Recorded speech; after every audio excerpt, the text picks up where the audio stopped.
mysterious.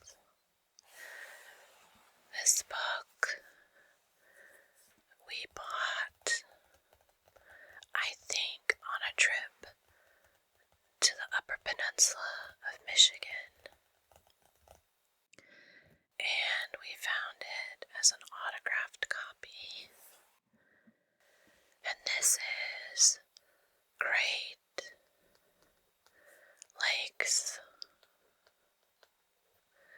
Monsters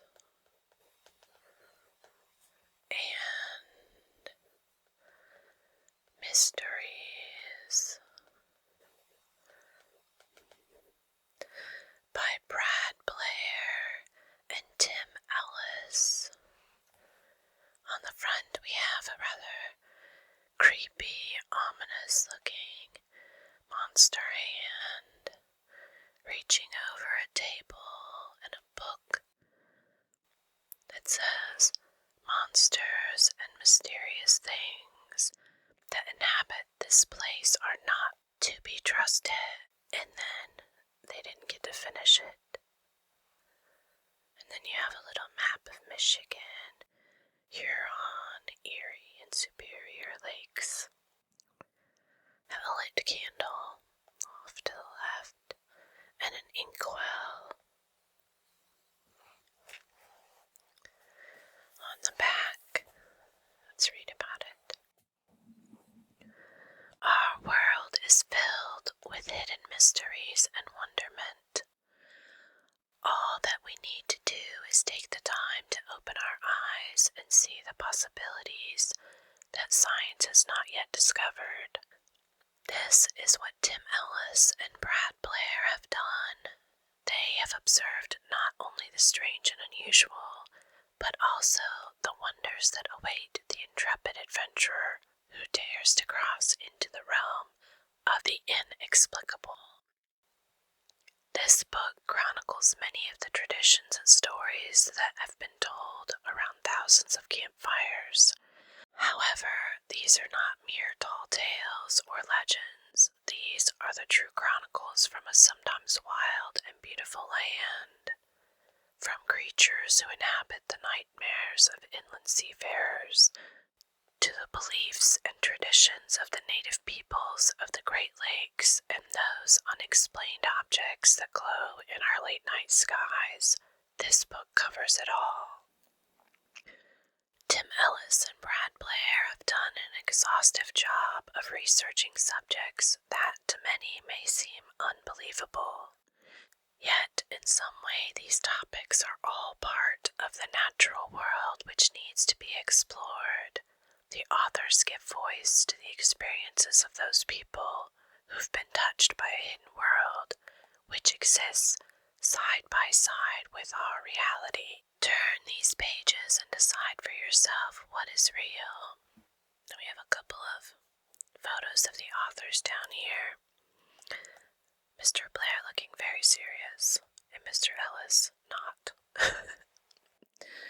I actually really like the feel of this cover. It's very soft,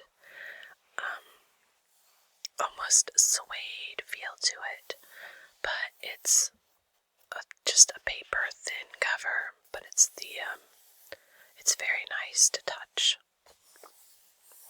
Let's take a look inside.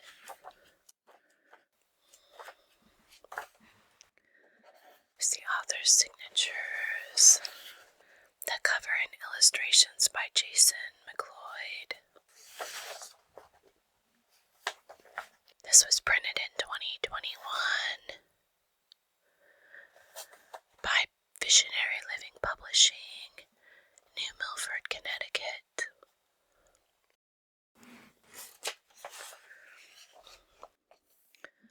We have the contents, and we have sea serpents and mermaids, Great Lakes UFO sightings and encounters, creatures of the forest, little people of the lakes, airborne anomalies, haunted road trip, ghost ships, miscellaneous mysteries, tales from the creaking door,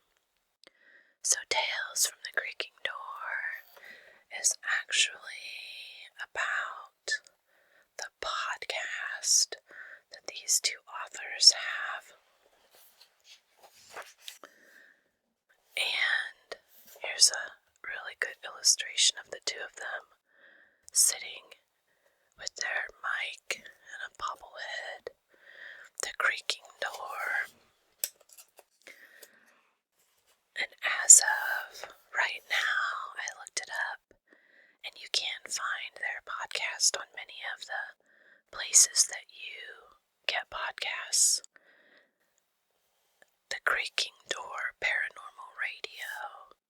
So if that kind of stuff interests you, you might want to give it a listen. Now I just picked out a few stories for us to look at, because there's a bit in here to cover. And the first is Great Lakes UFO sightings and encounters.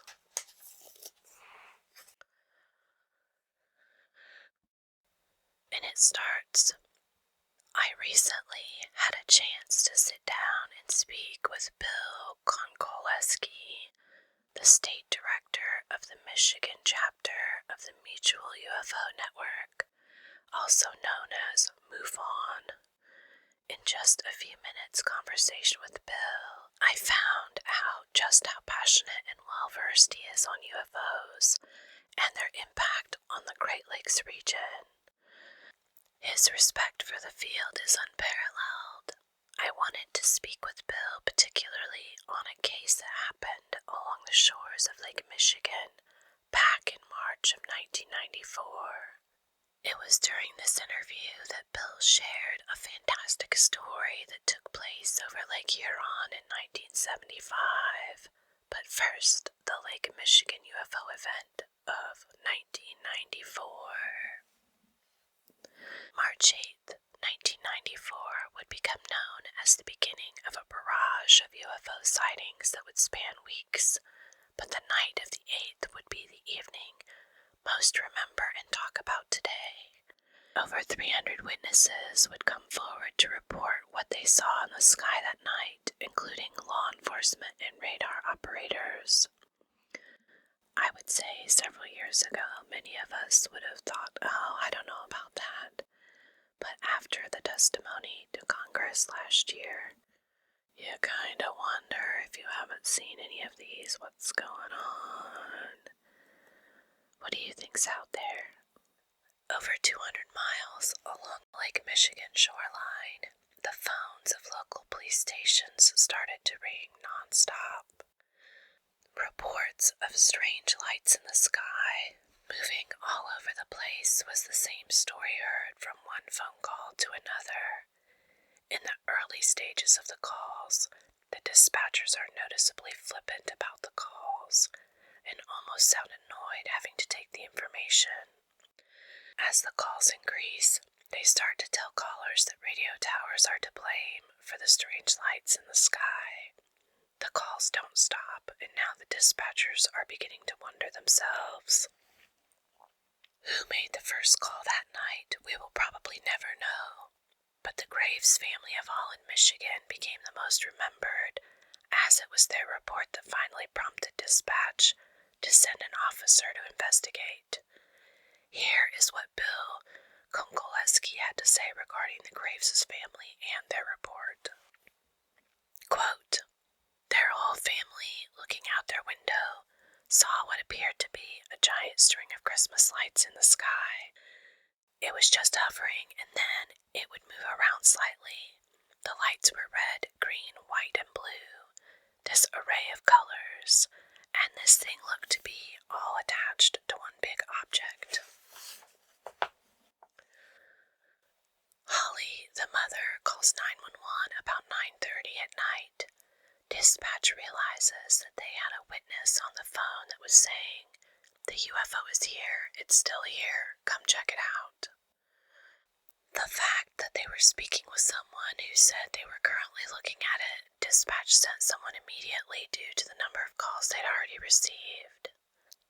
Quote, Officer Jeff Feldhaus is the one who reports to the scene. When he arrives, he sees the lights in the sky. He immediately takes out his binoculars. As soon as he does, he now sees a second object behind the initial string of lights. Both objects look very similar to each other. As he is watching it, one of them starts to head in his direction, moves directly overhead, and starts following the path of the street he came in on. So Officer Feldhaus quickly gets into his vehicle to take off in pursuit of this craft, to the best of his ability. As he is in pursuit, He quickly calls into dispatch to relay what's going on. At this point, dispatch realizes they need a little more help with what's going on in the skies over Lake Michigan, and they reach out to the local weather service, knowing they have radar capability. What follows are portions of the actual conversation between dispatch and the weather service of Muskegon, Michigan. The audio and transcript are readily available online. Weather service. Hello, weather service Muskegon. 911. Hi Muskegon, this Ottawa County 911 calling. Weather service. Yeah, how you doing? 911. Good. Do you guys have access to a radar there, don't you? Weather service. Yes, we do. 911. Are you getting anything weird down in the southern Ottawa County area? Weather service. Anything weird? Hold on for a second. You then hear some spoken words between two weather service employees that are hard to make out, and then you listen to them mention something about a tracking radar out of Chicago. Weather service. Nothing more than the usual ground flare that we get right there. Let me get a closer range. 911. The reason I ask is because we're getting a whole bunch of calls of some strange lights in the southern Ottawa, northern Allegan counties, right there near Holland City area. Weather service. Strange lights. 911. Yeah, we've gotten about 60 UFO calls. The conversation continues for another 90 seconds, and that's when the weather service worker, watching the radar, sees something strange. A large object that he can't seem to follow or keep on the radar. At one point, he states he sees it around South Bend, Indiana, but then later retracts and places it back toward the Michigan shoreline. Weather service. It's moving toward the, southwest, and it looks like a big blob. The conversation continues for a while, and then 911 says, an officer in Holland City just sent me a message. I say, can you identify anything further? He says, it looks like there's 3 to 4 of them. Weather service. I'm seeing 3, and they are separated by, they look like a triangle.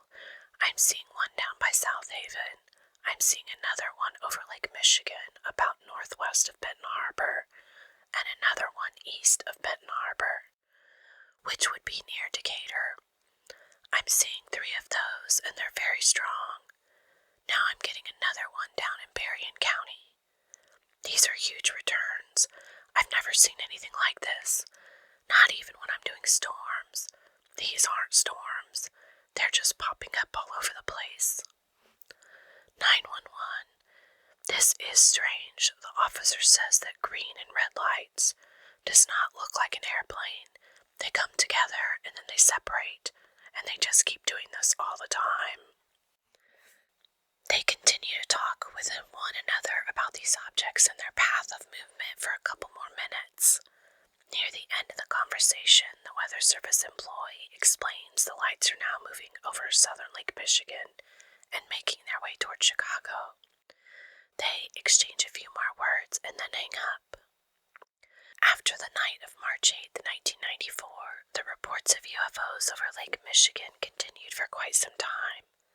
Whatever happened on that night that had police officers and weather radar operators chasing objects in the sky, we will probably never know. To this day, the incident is considered an unsolved event. Okay, there's a little bit there about UFOs. Let's go to the next one I've marked.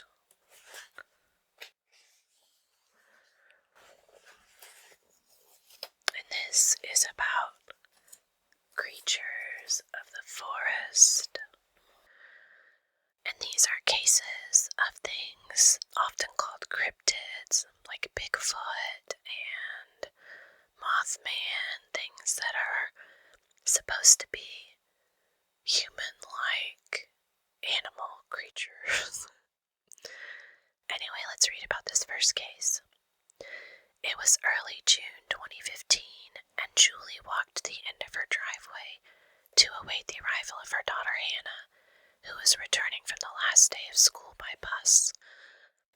When I interviewed Julie, she asked for two things. One, that she and her daughter's names be changed, and two, their actual town and state never be mentioned. I promised her I would do both if she would allow me one thing, and that was to say it did happen in the Great Lakes region, and she obliged. For the sake of sharing this incident, I can say that it happened in one of the 8 states that border the Great Lakes. I'm sure every state that borders the Great Lakes has a story as real and detailed as this one. Julie was a single mother raising, in her words, her brilliant yet stubborn and amazing 16-year-old daughter. She worked 2 jobs to make sure that Hannah could have as normal a life as possible for a teenage girl. Hannah was finishing her sophomore year of high school and once again ending the year with straight A's. Julie would always meet Hannah at the end of the driveway on the last day of school, and this was a tradition Hannah loved, even at 16. Another summer vacation was about to begin for Hannah, but this year was different. Mother and daughter were living in a new home. As soon as another Great Lakes winter ended, Julie and Hannah packed up one country home to go to another for some new scenery. Although they had always lived in the country, this was the first time they had a farm-style house, and it seemed even more like living on a farm since it was surrounded by corn, a first for them as well. It was a beautiful day that turned into a peaceful night. Mother and daughter were enjoying lemonade on their new covered porch. As they were chatting away, reminiscing of another school year gone by and the excitement of moving to their new home, a sudden pungent smell came wafting through their screened-in porch. At first they thought a skunk was visiting them, but soon the smell grew more robust and much more potent than any skunk.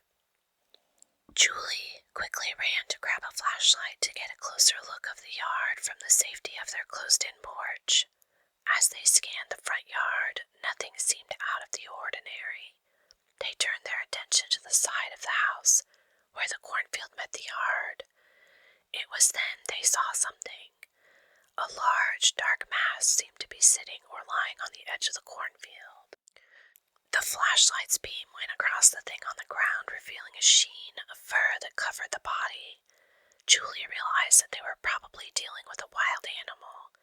Figuring it was a bear, they decided that it was time to call it a night and head into the house. The next morning, while Hannah was still sleeping, Julie went to get a better look at the area by the cornfield. Mostly, she wanted to make sure they did not still have an unwanted visitor. As she went outside, the pungent smell was hanging in the air, but not as strong as the night before. She hoped that the animal had moved on.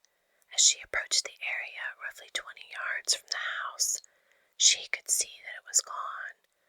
The corn stalks where it had lain were flattened to the ground. The damaged area was way too big to be a bear, Julie said, unless it was a very restless bear and rolled around a lot during the night, or if it was a mama bear and cubs.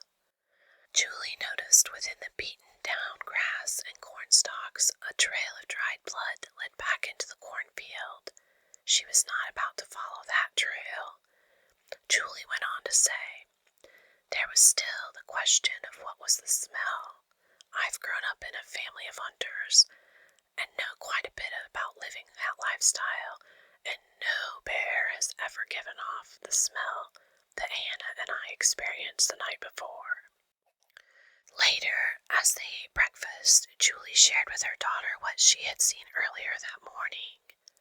That's when Hannah told her mother a story she had heard from the kids in their new school. Shortly after they arrived at the farmhouse, the children shared with Hannah the legend of one of the owners of the old farmhouse who lived there many decades ago, an elderly husband and wife who kept to themselves for the most part. One day, the wife went into town and started to purchase large amounts of vegetables, from the local market, more than she had ever bought before. The clerk asked her why so many vegetables, asking if they had family coming to stay with them. The elderly wife happily shared with the clerk that she was feeding a Bigfoot that had wandered onto her property. The stunned clerk listened intently. The woman went on to say that a few nights before, it showed up on their property injured.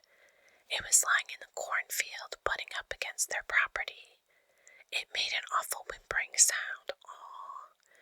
The old lady, not feeling threatened or scared, believing that it was trying to ask her for help, gathered some water and food and approached it. She laid the nourishment near the creature and went back into the house. The next morning, she went back, and the Bigfoot was gone, but so was the food and water. However, the old lady noticed a lot of blood on the ground. Later that night it returned, and she again brought it food and water. The next morning the food and the creature were gone, and some blood remained. By now there was no reserve in her pantry, and that's why she was at the market.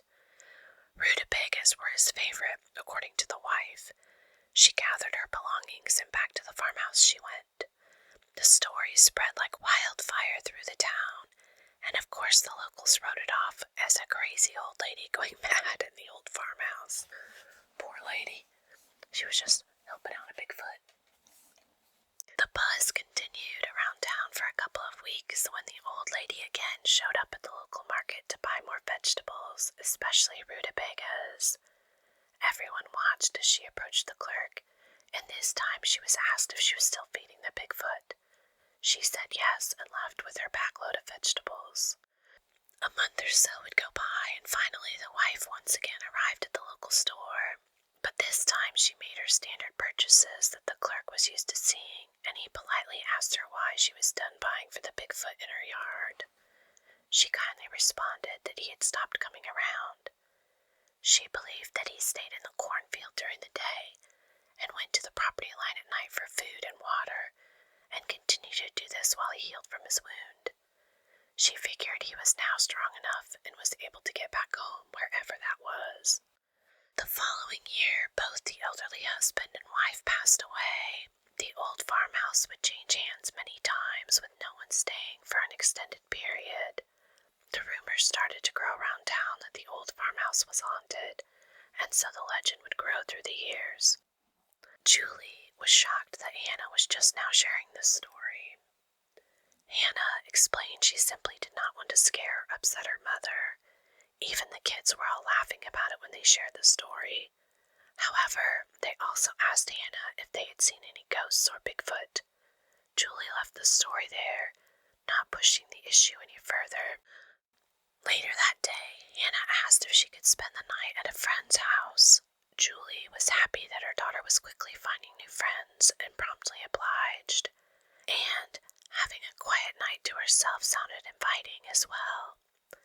That night, as Julie sat in the living room reading a book and enjoying a cup of tea, she could not stop thinking about the incident that took place the night before and the story her daughter had shared with her earlier in the day.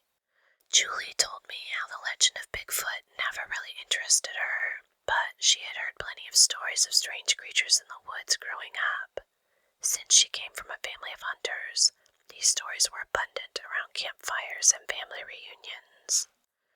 Distracted by everything that had happened the night before, as well as Hannah's story, she set her book aside and walked out to the covered front porch.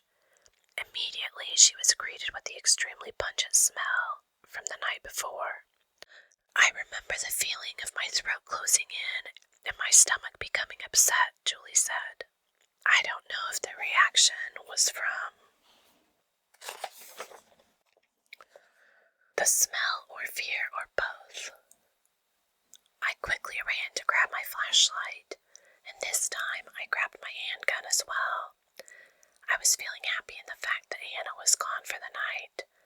I slowly walked to the side of the porch and pointed the light in this very same place as the night before, and there it was huddled, what looked to be a ball, along the side of the yard right on the grass line of the cornfield. The smell was breathtaking, but this time I I could hear what seemed to be labored breathing, short and rapid breathing over and over. Quote, honestly, Tim, the only thing that came to my mind was to bring it some vegetables and water. I was screaming in my head at Anna for sharing that damn story with me, Julie said while laughing.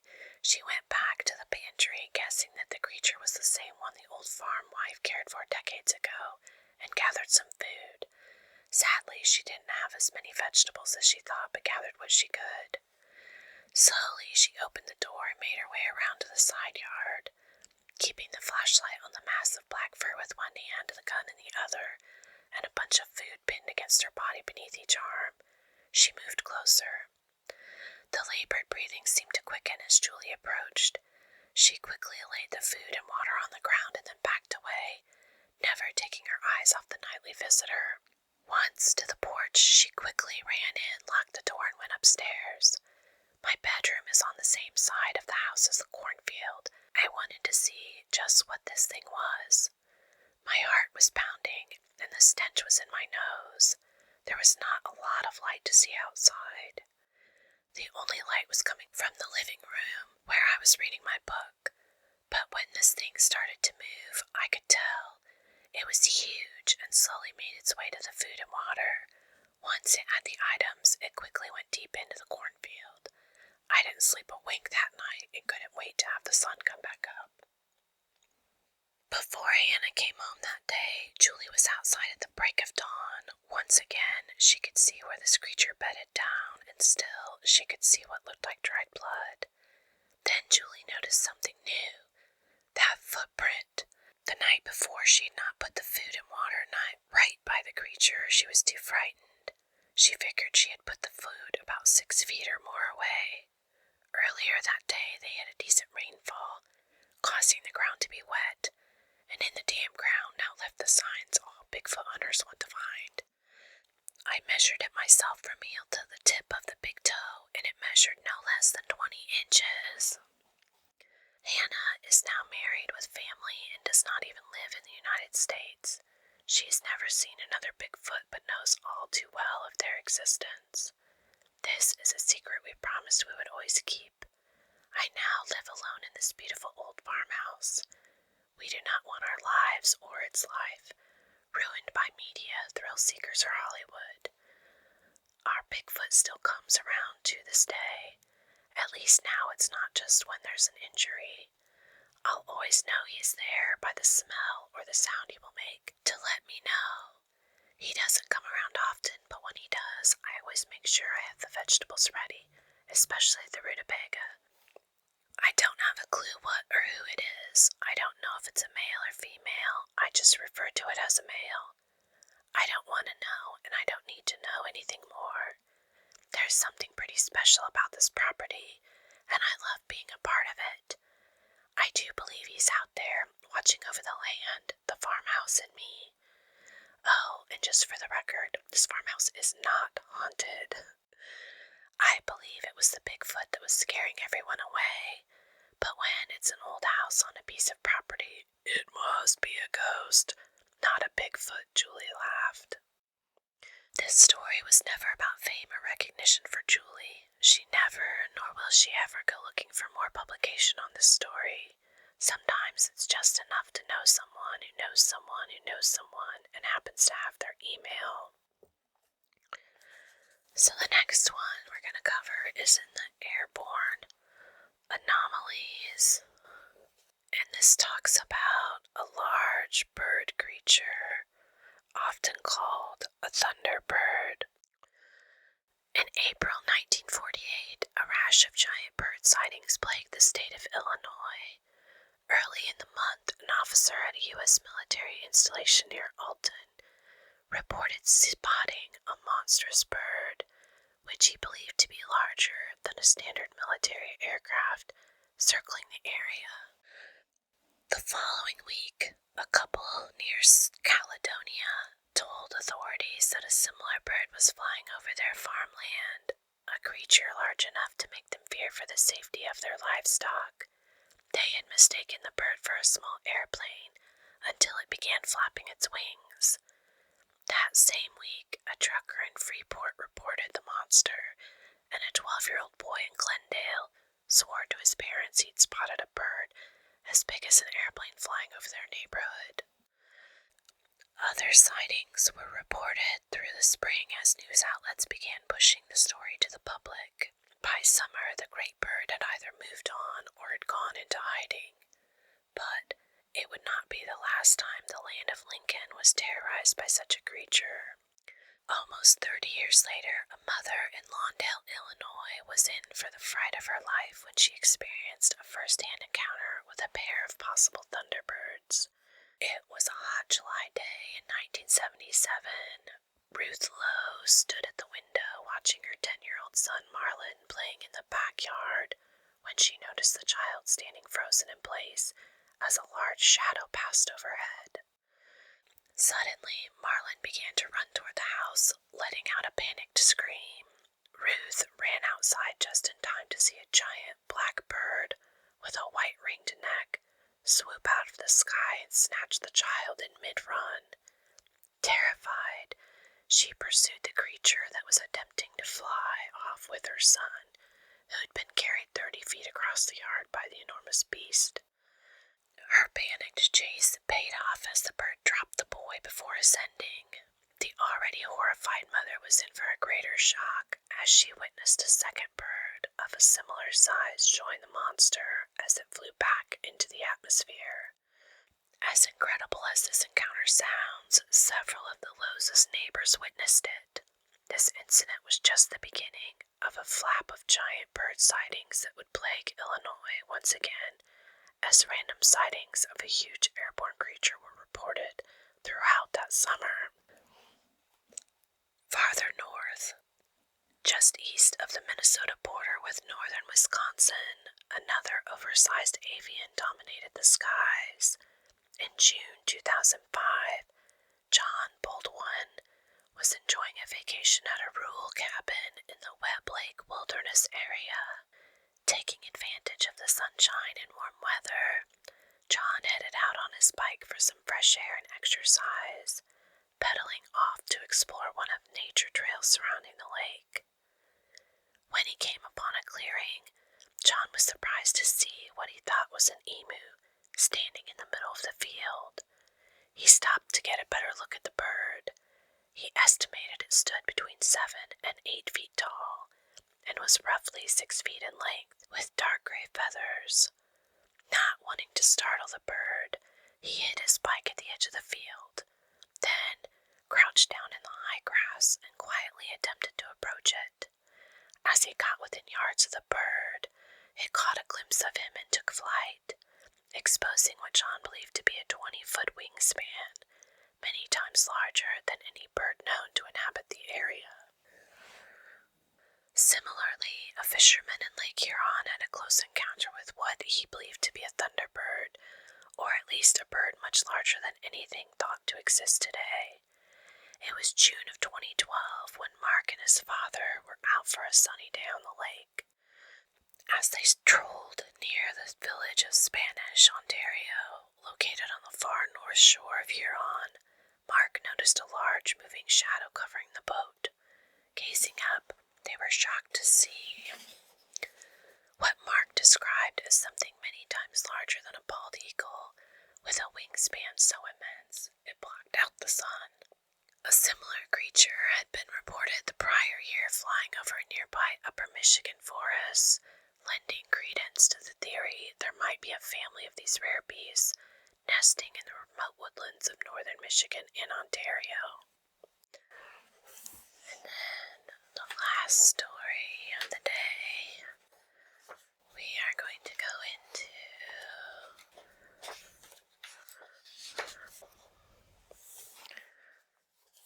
this is the haunted road trip, and in the book they just basically go around the Great Lakes and tell stories from each Great Lake area. This one is called the Presque Isle Lighthouses. Leaving Rochester, New York on Lake Ontario, we now head west to the shores of Lake Huron. 546 miles by auto if you cut through Canada, or 677 miles if you stay in the States, brings you to a peninsula on the northeastern part of Lower Michigan called Presque Isle. It's the home of not one, but two of the 149 lighthouses in the state of Michigan. Ironically, they stand within 1 mile of each other on a strip of land not much bigger. The newer of the two lighthouses, the new Presque Isle Lighthouse, was built in 1870, came online in 1871, and is still in service today. However, Old Presque Isle Lighthouse, its older brother located about a mile south, is where our story takes place. In 1838, Congress gave the green light for a new lighthouse to be built on the southern end of Presque Isle, showing the way along the shores of Lake Huron and safe passage to the harbor at Presque Isle, which was used as a haven in the deadly Great Lakes storms. By 1840, the 30-foot tower was built and in operation. Today, it's one of the oldest lighthouses still standing on the Great Lakes. The light and tower remained operational until 1870, when Congress wanted a newer and taller tower constructed on the northern end of the peninsula. The short career of Old Presque Isle Lighthouse had ended after only 30 years in service. The old lighthouse would stand empty for quite some time until the turn of the 20th century, when the government sold the property to the Stebbins family. The historic structure would stay in the family for 94 years. James Stebbins, in 1995, sold the lighthouse to the Presque Isle Township, which operates it today as a museum and gift shop. In the late 1970s, the Stebbins family hired George and Lorraine Paris, a retired couple, to work as caretakers of the property. The couple loved the property and treasured the opportunity to care for the old lady. For the first couple of years, everything went off without a hitch. Then, one late summer night in 1979, the strangest thing happened. The light that had guided many ships to safety, but had been turned off since 1870, turned on and began to spin again. The old Presque Isle Lighthouse was once more standing guard over Lake Huron, even though no one told her to. I don't know if you've ever read Stephen King's The Dark Tower, but I'm getting serious Dark Tower vibes from an old mechanic starting to work again. Getting the light turned off was of immediate importance. Having two lighthouses each showing a beacon within a mile of each other could prove disastrous to ships navigating the lake. According to the Parises, there was absolutely no rational explanation for this, but to make sure it never happened again, George Paris asked the Coast Guard for assistance in dismantling all the working gears and electrical parts in the old tower, only leaving the lens in place for the museum's sake. Just as in 1870, the light was turned off and the old Presque Isle Lighthouse stood on Lake Huron's shores dark. For years after that, the time at the lighthouse for the managers, George and Lorraine Paris, was everything they had hoped. George became known for his informative and fun tours of the historic grounds. Lorraine loved getting to know all the tourists and visitors. Tourist season after tourist season, the memories and the laughs continued to grow. Sadly, in early January 1992, George Paris passed away of a heart attack at the lighthouse. At first, Lorraine was not sure she could go back to managing the property for the upcoming season. She could not imagine running it without her husband, with whom she had built so many memories there. As the season grew closer and with little time to heal, Lorraine knew she needed to be back at the old Presque Isle Lighthouse, doing what she and George loved to do best. One evening, early that summer, Lorraine was driving home after an evening spent with her daughter when she noticed something that made just stare. As she was approaching the grounds, there it was. The light of Old Presque Isle Lighthouse was on. Once again. How? Why? The light could not possibly be back on. Her husband and members of the Coast Guard had dismantled it back in 1979. Lorraine was not sure what to think, or even who to tell, out of worry that people would think she was crazy. She eventually reached out to her son-in-law who, after further investigation, assumed it must have been a reflection. However, night after night the light was on. It was much dimmer than if it was running full blast, but there was light. Soon neighbors noticed it, and eventually the Coast Guard reached out to Lorraine to explain that it must be turned off. Because of the confusion it would cause ships. Lorraine politely agreed and stated she would shut the light off if she could. The Coast Guard eventually arrived to see if they could find the issue, and even they could not. They concluded that the brightness of the light coming from the tower was not enough to confuse the pilots of ships coming through the area. But just to be sure, they removed the bulb and pointed the lens in a different direction. These actions did not help the situation. Wow. Multiple tests were done to see if coverings on the tower would stop the light from shining. People drove to all different points to see if they could still see the light. No matter what they did, the light could always be seen. Who or what was allowing the Old Presque Isle light to shine once again over Lake Huron has never been found. In interviews about the ghostly light, Lorraine has always said it was very startling and scared her in the beginning, but eventually she came to believe it was her beloved George, still looking over the place they loved so much.